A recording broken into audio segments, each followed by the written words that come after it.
Hi everyone, welcome back to the channel, and hi if you're new here, I'm Jade and it's time for October's wrap up. I have to say everyone, I actually read the most I've read all year this month. This is my highest month with 13 books. So yeah, as this was my busiest month, this could be a bit of a long video, so why don't you grab a cup of tea and settle down and we can talk through everything I read. I have my tea here all ready to go in my Surreal Tea Company mug, which I love, and I have ginger tea as my choice of drink because I have to teach a lot later and ginger just helps my voice a lot. But anyway, without further ado, let's get on because yeah, I have quite a lot to talk about and I've had some really good reads this month. So the first book I read in October was Project Hail Mary by Andy Weir.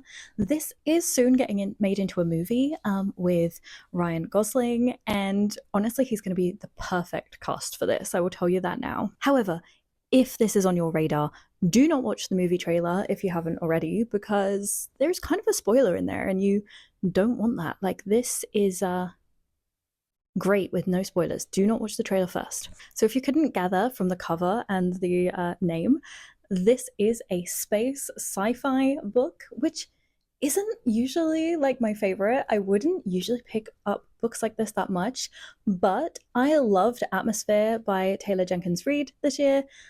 Like, I really love that, even though it's not like super spacey. This is definitely a little bit more in that sci-fi space realm, but I really was intrigued by the movie and my friend really wanted to read this together. So she picked it up. She actually ended up reading it a bit before me because she had a gap in what she was reading. And then I picked it up and read it so we could discuss it. And she wasn't wrong when she was recommending this to me. So this book jumps between two timelines, the past and the present. And in the present timeline, it begins with a character called Dr. Grace, who's Ryan Gosling. And he wakes up in the middle of space in a spaceship, and yeah, he doesn't really remember much. So it turns out he's woken up from a coma, and unfortunately, everyone who was with him is dead. He is the only one alive, and because he can't really remember why he's there, he's very, very confused. There's a lot of AI on the spaceship, and he starts using that, and eventually and slowly his memories start to recover. And then, of course, he needs to sort of figure out whether he can save himself. And then the past storyline kind of shows us how he wound up to be on the spaceship, why he got involved with it, because we see that he is actually a teacher. You might find that weird that he suddenly ended up as kind of an astronaut. And so that kind of leads us through that story as to how all of that happened. And essentially the world's in a lot of trouble and it needs saving, and his science expertise gets used. But I'm not going to say any more than that because it's hard to talk about either timeline without giving a lot of spoilers. So I can't talk too much detail about this book, but I highly, highly recommend it. It also has some really good humor in it, which is why I think Ryan Gosling is going to be the perfect casting for this.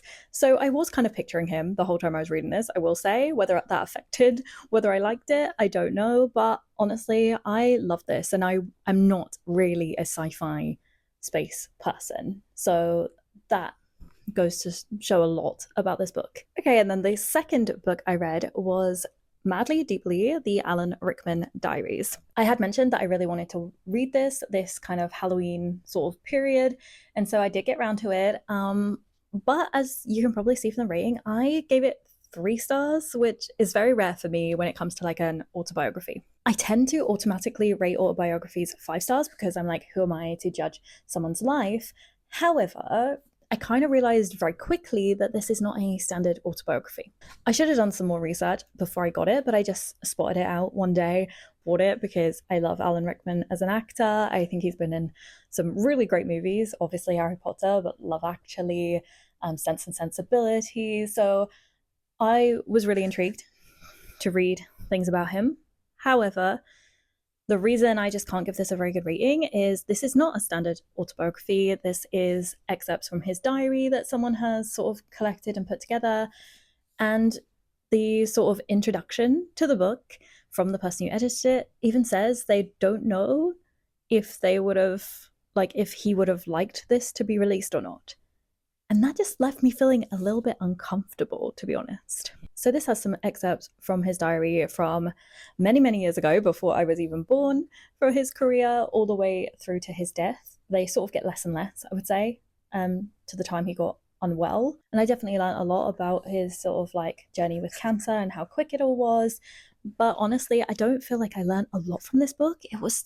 A lot of it didn't make sense because it's just these random short diary excerpts that he obviously only wrote for himself that he would remember and understand. But like it would refer to a lot of people, and I'm like, who is this? And a lot of it was like explained in footnotes, but it was a lot. And I kind of enjoyed reading it because I learned certain things, but I just feel a lot of it wasn't very coherent as it's not like a written autobiography.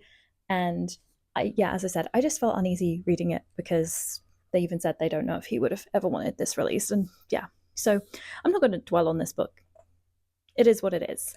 You might enjoy it if you liked him. Like I wasn't bored reading per se, but it just wasn't for me. And then the third book I picked up, we're going back to another 5-star, is Not Quite Dead Yet by Holly Jackson. So this was actually my online book club's pick, and it is a book that I think I would have picked up at some point, but it just made me pick it up a bit earlier, but definitely super fitting for the time, a sort of thriller mystery story. So yeah, let me tell you about it. Sorry, I had to pause because my printer decided to do all this cleaning update and it was making so much noise. So getting back into the video, Holly Jackson's Not Quite Dead Yet.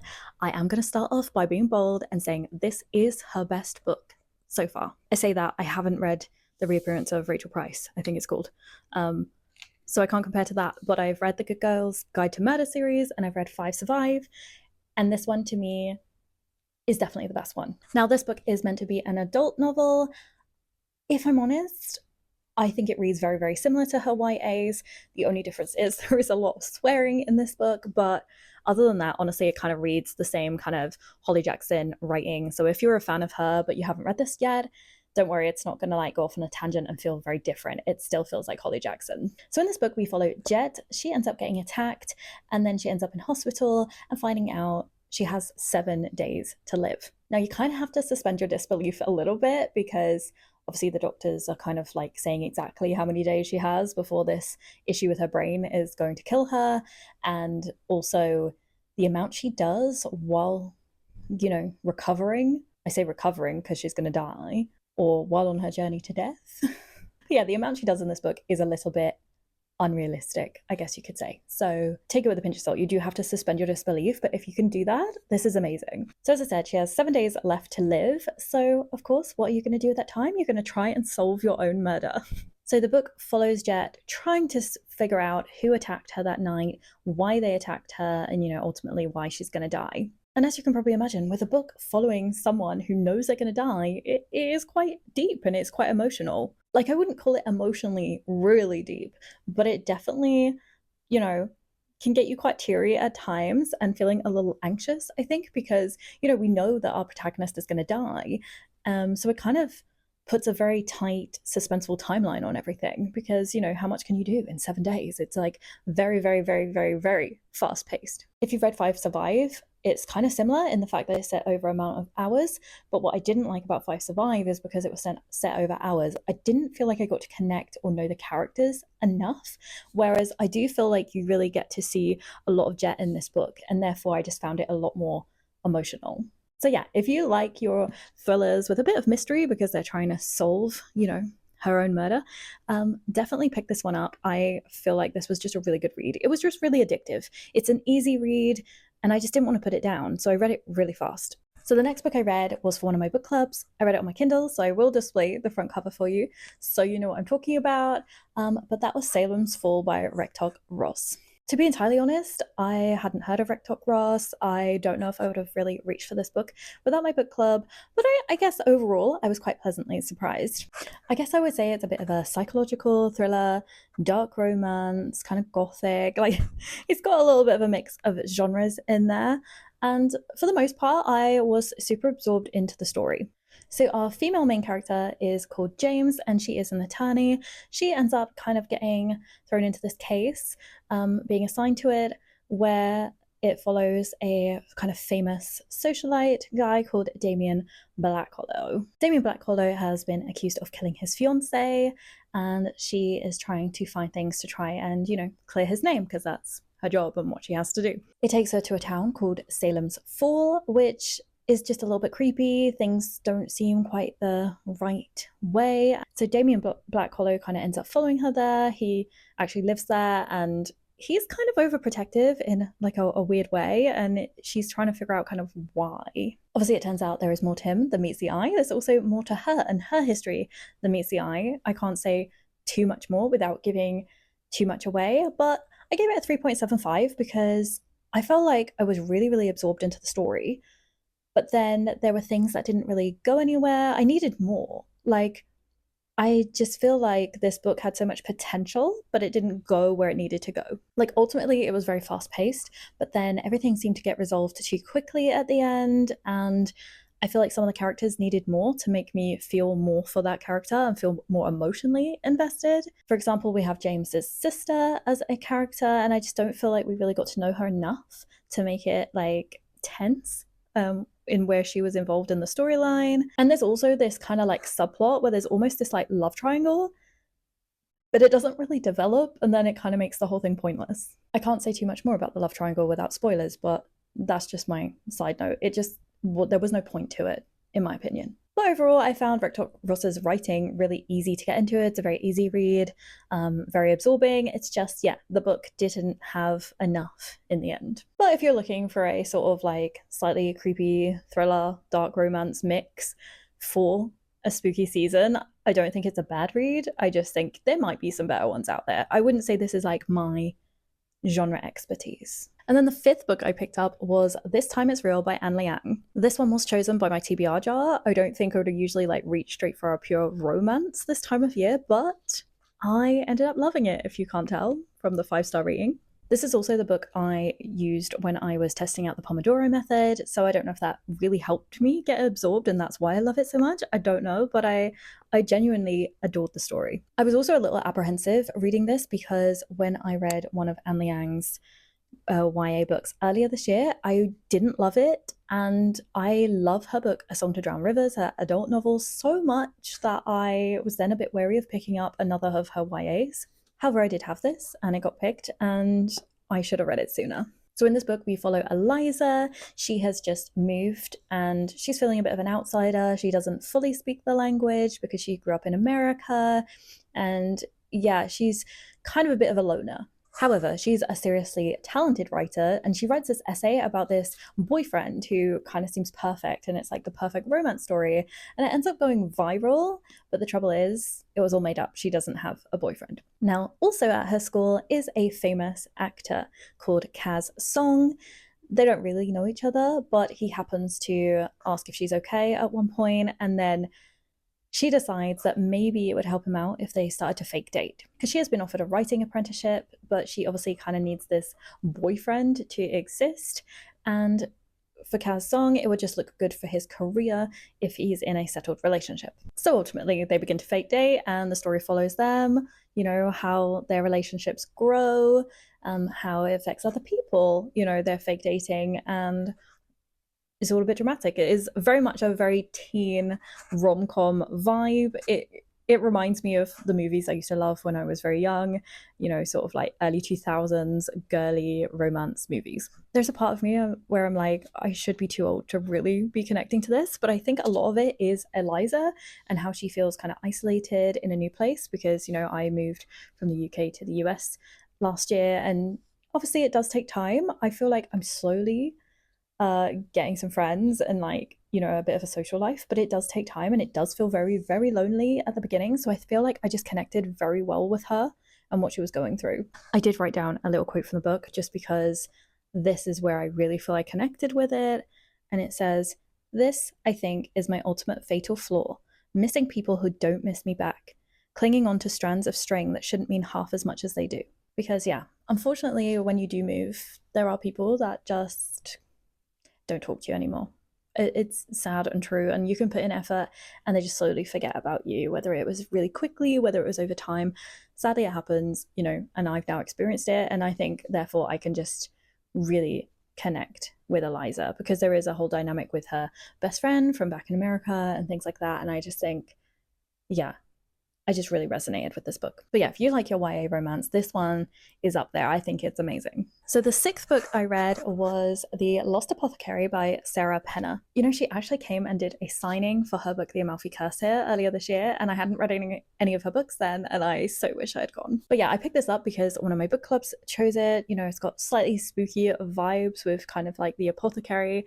So in this book, we have 2 timelines, and I guess you can call this historical fiction because we have the past timeline, which is in the 1700s, and then you have the present day. So the modern day timeline follows Caroline. She is an American tourist who has come to London to visit. She loves history, and she was supposed to be coming with her partner, but she found out he was cheating, and so she is there alone, and she's trying to make the most of her time. She ends up getting into this thing called mudlarking, which is where you search through the mud of the Thames for like random artifacts to see if you find anything cool, I guess. She happens to come across this little vial, and she wants to kind of investigate where maybe this came from. And then in the past timeline, we see the apothecary when it was in full swing back in the day. If you didn't guess that the vial came from this apothecary in the modern timeline, I don't feel that's a spoiler, it's kind of obvious. So our past timeline follows Nella and Eliza. So essentially this apothecary that Nella runs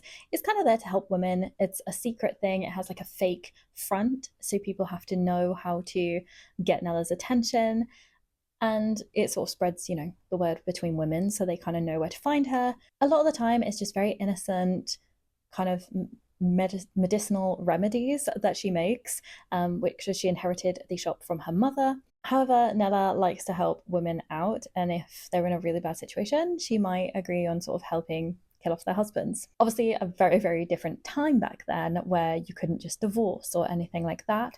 So, you know, if your husband was having an affair, you couldn't just divorce them. If they beat you, you couldn't just divorce them. So, you know, women would look for maybe slightly more extreme measures, I guess. So Eliza is a young girl who is sent to go and get some poison from Nella for her mistress to kill off the husband. Eliza is very intrigued by the whole setup Nella has and really wants to learn. So when her mistress goes away, she turns up at Nella's and really asks to sort of work with her and learn the trade. Nella's very reluctant, but they end up having to take this client who's very pushy, who wants to get rid of her husband. Everything goes wrong, and it's a whole drama from there. I don't want to say too much and give like the whole plot away, but that's kind of the gist of it. I did find it a little bit slow to get into, but once I was into it, I really enjoyed it, and I just thought it was quite a unique concept. I haven't really read a book with this kind of storyline, especially, you know, one that can be thrown into historical fiction and isn't so far-fetched that it's unbelievable, and that's what I really enjoy about it. And I also did read that Sarah Penner is planning another book to go with this one, because apparently it's been in high demand. So she's estimating that'll be out in 2027. But yeah, if you like your historical fiction and you just want something a little different, I think this one's a good read. And then the next book I picked up was Do Puddles Eat Ponies, which is very different for me, let's face it. If you didn't know, I grew up with horses, and I did get gifted this book from the publisher to review. And I gotta say, it was a good fun read, but I feel like it could have gone further. I guess it's just like a comedy humor book where it takes on the perspective of a horse, in this case Sharif, who is an Arabian, and it's like his life from his perspective. If you've ever spent time around horses, I think you'll find this very, very humorous, because, you know, it's got things about like simple things that are suddenly really scary to a horse and all that kind of humor that all us equestrians joke about. However, the reason I've given it 3.5, so I still enjoyed it, but the reason I've given it 3.5 and I don't want to rate it any higher is there was a few bits that really ruined the immersion for me. So for example, Sheriff like referred to the Lion King at one point, and I'm like, how would a horse know the Lion King? Like, it just seemed a little bit weird to me. And I would have liked to seen a bit more dynamic between Sheriff and other horses. I don't feel like that was in there very much. And I do feel like if you're an equestrian and you take a horse somewhere and there's new horses, or to a show, there's always that one that they look at and they're interested in. And there was a little bit of that, but I just don't feel like we really got to see a lot of it. So yeah, but it's still a good read. If you know an equestrian who likes to read, this would never be a bad gift, because it is humorous. Like, it's going to entertain them. So my 8th book of the month was Where There's Room for Us by Hayley Kiyoko. This is an ARC copy of the book. I got gifted it quite a long time ago, but I decided to sort of read and review it a little bit closer to release, and honestly, I really enjoyed it. I guess you could call it historical fiction, but it's also kind of got a bit of a fantasy element because it's not realistic. It also has a romance subplot. But essentially, this is set in the Regency era, but it is different. So it's a bit of a fantasy version of the Regency era. In this alternate reality, women can marry women. However, there's still quite a lot of sort of homophobia because women don't inherit properly. So it's still the same as like true history in that, you know, the men are the ones to inherit. So if a woman decides to marry a woman here, they often can end up with, you know, not a lot of money. And that's quite a big issue. So in this book, we have a poet called Ivy who has just come over to the UK from America. She's kind of known to have slightly scandalous poems. So some people, especially in, you know, the UK, which has that stiff upper lip, they are a little bit more wary of Ivy, I guess you could say, and maybe a little bit snobby towards her. Like, I think that it's even mentioned the Prime Minister doesn't like her because of her poetry. However, she's come over because her brother has inherited a house in the UK because all of the descendants of that part of the family were female. So her brother now inherits the house and she has come with him. However, you can immediately tell there's a very different sort of divide there. Americans are shown in this book to be more progressive, and therefore they, you know, find it odd that the woman couldn't inherit and things like this. So it's definitely a bit of an alternate reality. Then we also follow Freya, who is from a very wealthy, well-known, respected family in the UK, and she is kind of destined to marry this guy who her father thinks is a very good fit for her. And I wouldn't go as far to say it's an arranged marriage, but it's kind of understood that they will probably court each other. However, she meets Ivy and starts to become interested in Ivy. The trouble is Freya's sisters, one of them is a lesbian, she is already dating women, and the other, whilst married, keeps only having female children. So they are worried about losing the family name and the family line, so they really need a son in the family. So all this hope has kind of been pinned on Freya to get with this guy, but however, she starts falling for Ivy. And this story is them navigating their feelings for each other. So yeah, if you enjoy your Regency era type novels, but you don't mind this bit of a twist where you do have to suspend your disbelief because it's not real at all. You know, obviously women couldn't marry women back in the Regency eras, but it's kind of like a slightly modern twist on the Regency era. And I think it's just really cool to have something that's very different. It's a different perspective. So it's a historical fiction with a twist. And I enjoyed that. So yeah, I gave it 4.25 because I was really into the story pretty quickly. And my ninth read was The Irresistible Urge to Fulfill Your Enemy by Brigitte Knightley.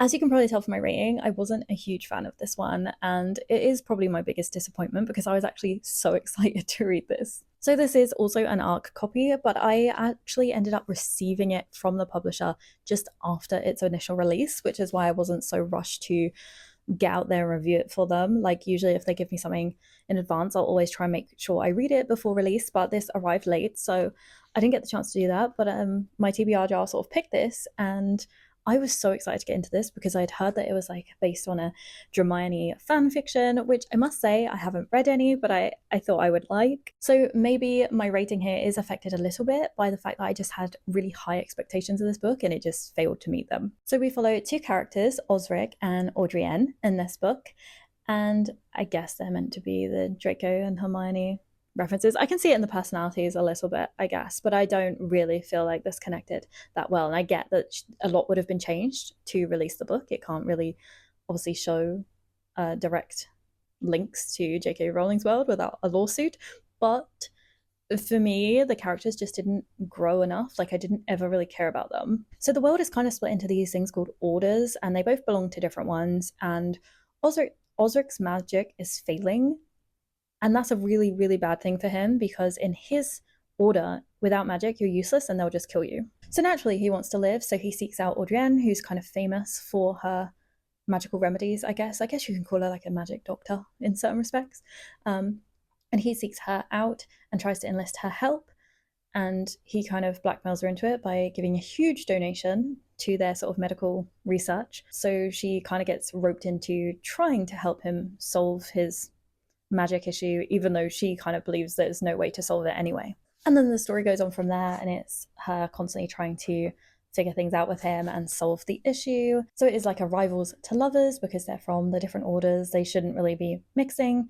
Her order is like peaceful, his is about slaughter. Like, they shouldn't really get on. And obviously there's a romance subplot. And it is a very, very slow burn romance, which is what I usually like. But for me, I just never really felt the connection with the characters at all. So even though, yes, it's a slow burn, I just never really felt it. I was like, even when it started to show they were a bit interested in each other, I just didn't feel it. I didn't think it was genuine. But the reason I do give it 2.75 is because even though honestly I was bored for the majority of the book, I actually really enjoyed the end. But I will say I think the whole thing kind of just sort of like ramped up and wrapped up in like the last 100 pages, and then it does kind of end on a cliffhanger. Not like a bad one, but it's like just at the middle of the story.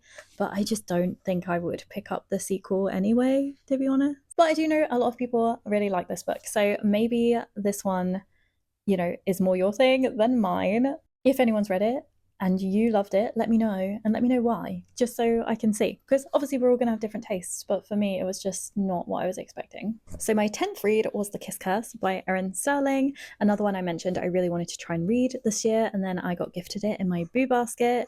If you haven't watched that video, it's super fun, go watch it. But yeah, I was really intrigued to get into this one. So this is the second book after The Ex-Hex by Erin Stirling, and honestly I didn't really look into what this was about.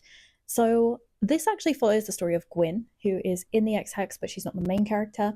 And I guess I would call this, you know, a fantasy romance novel, but essentially we follow Gwyn in this one, and she runs a sort of magical store, which is in the first book. And then Rhys, who is the main male character in the first book, his brother now comes to town. So if you can't imagine, it's a romance between Gwyn and Rhys's brother, Wells. However, it sort of starts off as a enemies to lovers, I guess, because he opens a shop to rival Gwyn's. But yeah, he just decides that he's had enough in Wales and decides to move to America and open up a shop just kind of like Gwyn's, opposite her own store.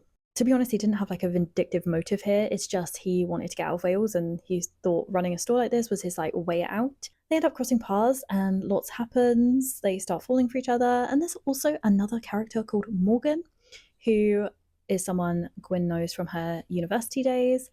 And it's not all is what it seems with Morgan. So yeah, this kind of tells the story of like what happened after Wells moves there and what happens between all the characters. So yeah, I can't say too much without giving a lot of the plot away, I feel. But if you like The Ex-Hex, I would say it's worth reading this. But I did only give it a 3.5 because I feel like The Ex-Hex was better, and I just had a little bit more expectation for this one, I think. I think there was just too much put into a very short book here, because I think just having the storyline between Wells and Gwyn would have been enough. I think adding Morgan and a sort of subplot with the whole Morgan showing up in town kind of made it too much, and then everything was resolved so quickly at the end. It was like, oh, the book's good, and then it was like end, and it just felt like everything was so rushed, and like I feel like there was a lot of unanswered things as well, and I just, yeah, because it's not a very long book, and I just feel like it had really good potential, but it needed to be longer to fit in the amount of plot that it had. So yeah, I enjoyed it, but I wanted more from it. And then the next book I picked up was Conform by Ariel, Sullivan. If you watched my most anticipated reads for the rest of 2025 video, you would have seen me mention this one. I actually entered to get it early from the publisher. I didn't get chosen, but it was definitely on my radar because there was just something about it which really appealed to me. I guess overall, like, the main genre is just dystopian. It's kind of got fantasy elements as well. For me, if you've seen the Apple's TV show Severance, it kind of like reminds me of that a little bit, like Severance mixed with Divergent. And honestly, I wasn't going to pick this up so fast and read it because I had so many spooky reads that I wanted to get read, which I didn't end up getting anywhere near all the books I wanted to read this month read, even though I read the most this month. But this kind of skipped ahead in the queue because one of my friends posted about it and was like, I need someone to discuss this with. And then that just made me even more intrigued, and I just skipped ahead and got it right now. So in this book, we follow Emmeline, and we learn that she has something called a defect. And defects are people with imperfections. She has a different colored eye. And then you have the elites, who are like the more perfect people. And then above them, you have the Ilum, who are kind of, I guess you could say, like the people that rule this sort of universe that we're in. But anyway, defects are often, put to work and not considered very highly, not treated very well. And Emmeline's job is to sort of go through art and keep it if they want it, get rid of it if they don't want to keep it, like the elites. So that's sort of her job, is kind of like an art person, I guess. So the defects are split into two groups. There are minor defects and major defects, and the majors are all made to wear blue. And a guy in blue turns up in her office, and she gets a little bit freaked out by that, because she's like, oh no, you're a major defect. And they're kind of taught that you're in that kind of social standing, and if you're a minor defect, you're nowhere near as bad as a major defect. Like, why are they in there?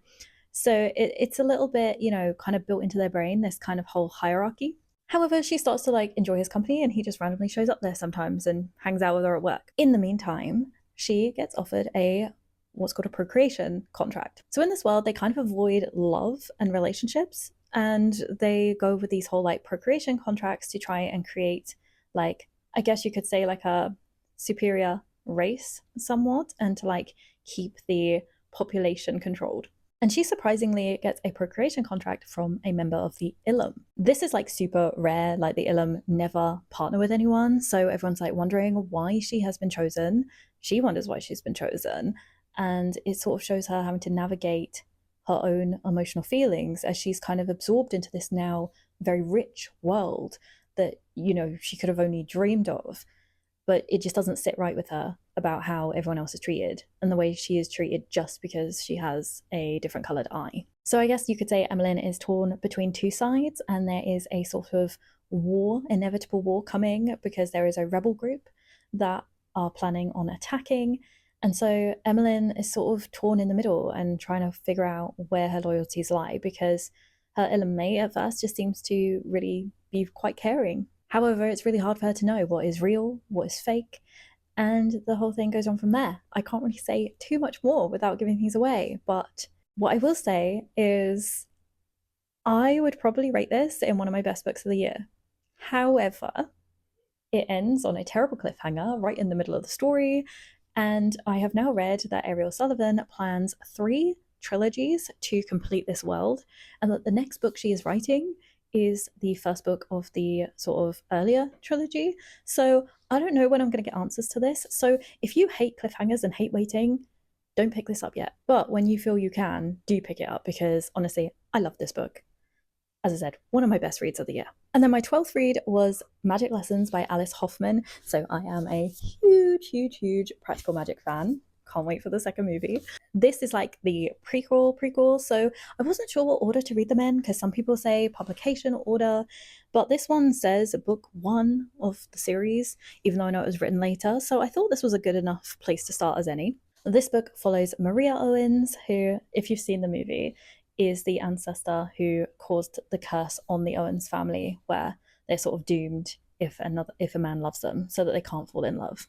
This book explores Maria from a baby all the way through growing up to adulthood and having her own children, and it's a really intriguing story. You see what pushed her to end up creating this curse on the family, why she was so determined that no one should fall in love with her.